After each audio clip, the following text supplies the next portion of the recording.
नमस्कार दोस्तों, एक बार पुनः स्वागत है आपका हमारे चैनल NCERT सॉल्यूशन 99 पर।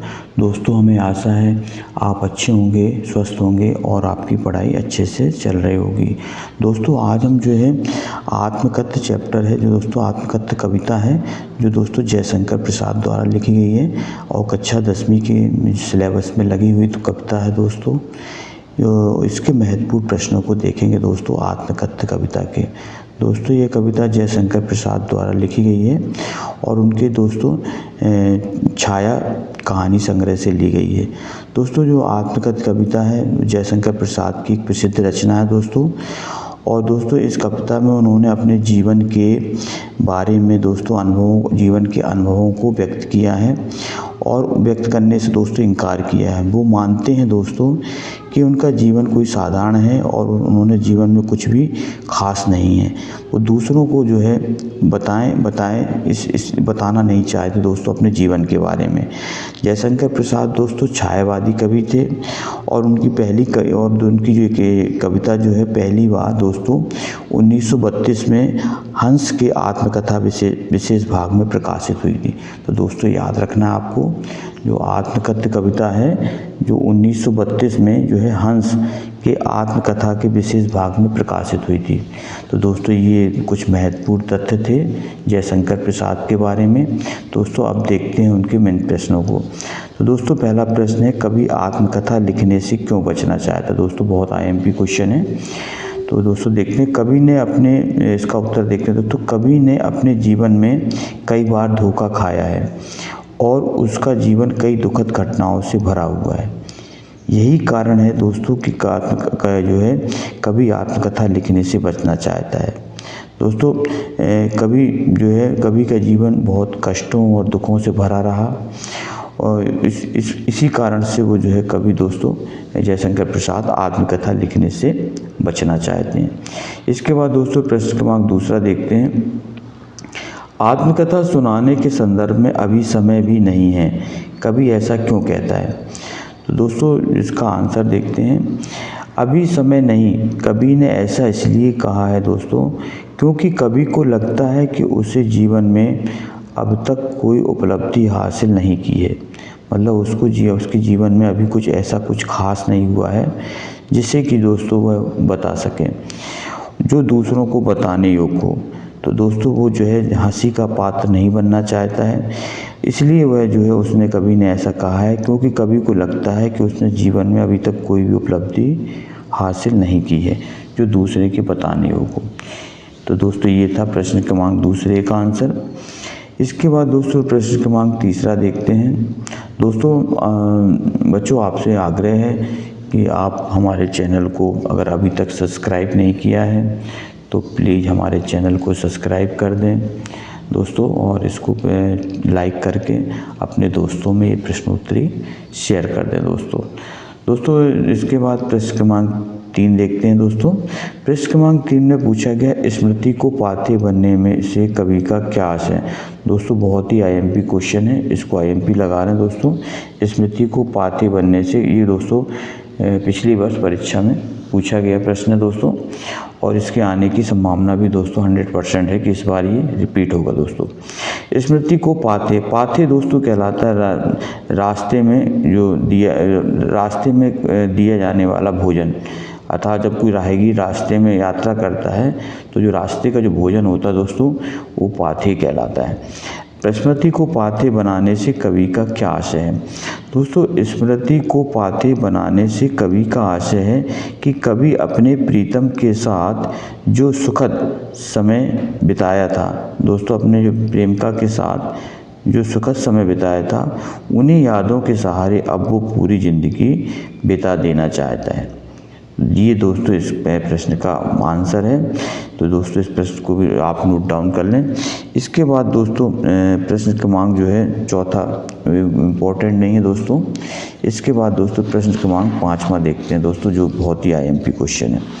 प्रश्न क्रमांक 5वां दोस्तों ये है, उज्ज्वल गाथा कैसे गाऊं मधुर चांदनी रातों की के कथन के माध्यम से कवि क्या कहना चाहता है? दोस्तों ये पंक्ति है जयशंकर प्रसाद की, दोस्तों ये जो मधुप गुनगुनाकर कह जाता है दोस्तों, ये आत्मकथा शीर्षक से ली गई कविता है और दोस्तों ये जयशंकर प्रसाद की छाया कहानी संग्रह से ली गई है। दोस्तों जयशंकर प्रसाद जो है दोस्तों छायावाद के दोस्तों ब्रह्मा कहलाते हैं या इन्हें छायावाद का दोस्तों प्रवर्तक भी कहा जाता है।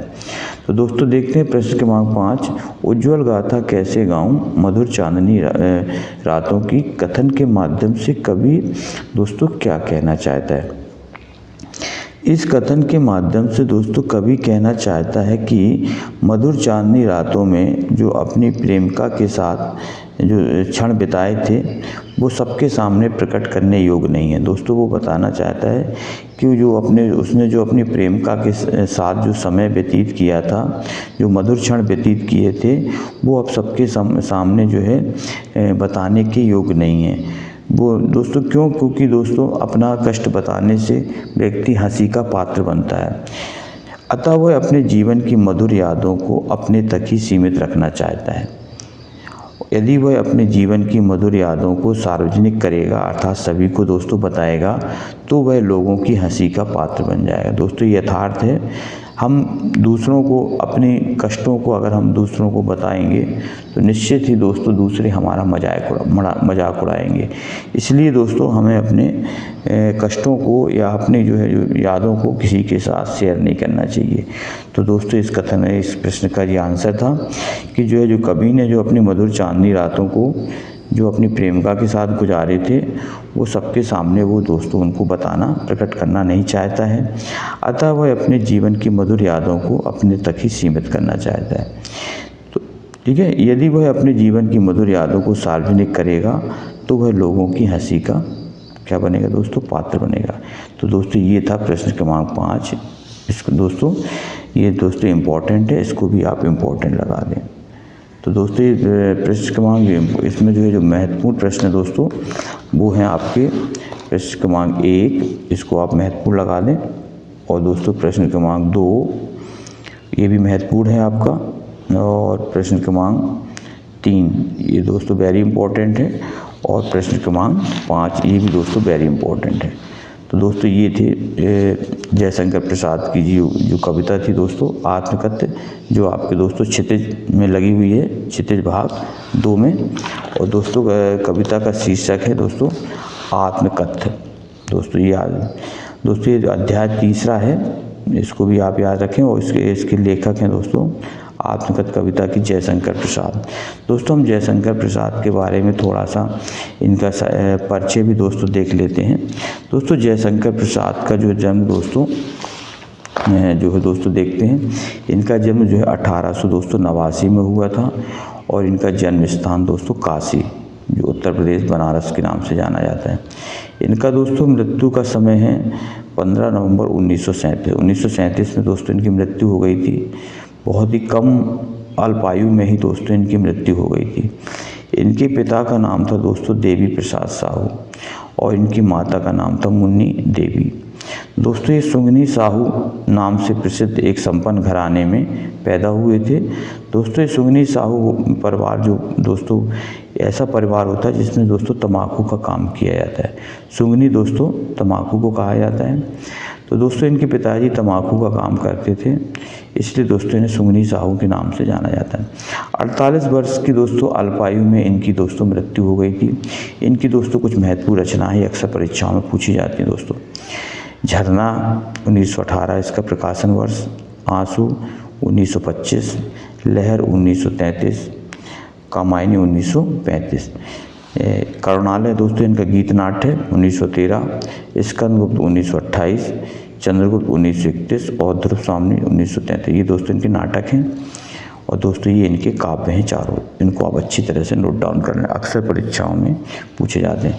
दोस्तों भाव पक्ष में है, प्रसाद जी के काव्य में सौंदर्य और प्रेम के साथ मानवतावादी दृष्टिकोण है। दोस्तों प्रसाद जी बहुमुखी प्रतिभा के धनी थे, महान कवि, सफल नाटककार और दोस्तों उपन्यासकार, कुशल कहानीकार और श्रेष्ठ निबंधकार भी थे। दोस्तों प्रसाद जी के नाटक ना तो सुखांत माने जाते हैं दोस्तों और ना ही दुखांत, बल्कि प्रसादांत की संज्ञा प्रदान की जाती है। तो दोस्तों प्रसाद जी जो है एक मानवतावादी दृष्टिकोण के दोस्तों व्यक्ति थे और उनकी वो जो बहुमुखी प्रतिभा के धनी थे, महान कवि तो थे, सफल नाटककार और दोस्तों एक कुशल कहानीकार के रूप में और श्रेष्ठ निबंधकार के रूप में जाने जाते हैं। कला पक्ष में देखते हैं दोस्तों, जयशंकर प्रसाद के काव्य की भाषा जो है व्याकरण सम्मत है दोस्तों, परिष्कृत है और परिमार्जित है। इनकी भाषा में सहज प्रभाव और काव्य सौंदर्य है। इन्होंने रूपक, उपमा, उत्प्रेक्षा और विरोधाभास आदि अलंकारों के साथ ही प्रकृति के सफल प्रयोग उन्होंने किए हैं। दोस्तों ये थी उनकी कला पक्ष। तो दोस्तों उनकी भाषा कैसी थी? व्याकरण सम्मत थी, परिष्कृत और परिमार्जित थी। इसके बाद वो साहित्य में स्थान दोस्तों, जयशंकर प्रसाद छायावाद के प्रवर्तक के रूप में माने जाते हैं दोस्तों। प्रसाद जी को हिंदी साहित्य में योगदान सदैव अविस्मरणीय रहेगा। इनकी भाषा सरल, प्रवाह और योग्य दोस्तों। इनकी दोस्तों में कहाँ उपन्यास देख लेते हैं दोस्तों। इनके उपन्यास थे कंकाल, तितली और इरावती। और दोस्तों इनकी कहानी संग्रह है छाया, प्रतिध्वनि, आकाशदीप, आंधी और इंद्रजाल। ये दोस्तों इनकी कहानी संग्रह है। दोस्तों इन्हें छायावाद के प्रवर्तक कहे जाते हैं और दोस्तों इन्हें छायावाद का ब्रह्मा भी कहा जाता है। इनके द्वारा रचित करुणालय हिंदी का प्रथम गीत नाटक कहा जाता है दोस्तों, इसको भी आप याद रखेंगे।